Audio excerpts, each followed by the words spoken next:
Le Sud-Soudan, au bord de la catastrophe humanitaire. Ces termes, ce sont ceux d'Edmond Mullet, un haut fonctionnaire de maintien de la paix des Nations Unies. Face au Conseil de sécurité ce mercredi, il a martelé que la poursuite de l'option militaire n'était pas une solution. Après 3 ans d'indépendance, le Sud-Soudan est au bord d'une catastrophe humanitaire. C'est une crise créée par l'homme et ceux qui en sont les responsables tardent à la régler. Les deux parties continuent de croire qu'on peut en sortir avec les armes.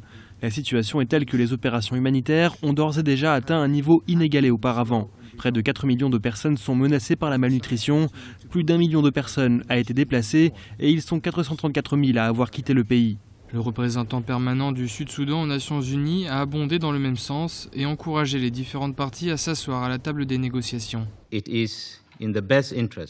Il est de l'intérêt du gouvernement du Soudan du Sud que les nouvelles discussions d'Addis Abeba mènent quelque part.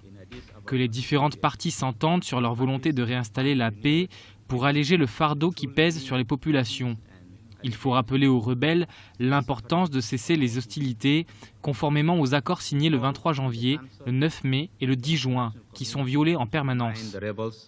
On estime qu'1,5 million de personnes a été déplacé depuis la fin de l'année dernière et le début de la crise entre le président Salva Kiir et l'ancien président Riek Machar. Les représentants des deux parties auraient repris les pourparlers à Addis Abeba en Éthiopie. L'IGAD, l'autorité intergouvernementale pour le développement qui supervise les négociations, a fixé au 10 août la date limite pour s'entendre sur un gouvernement de transition.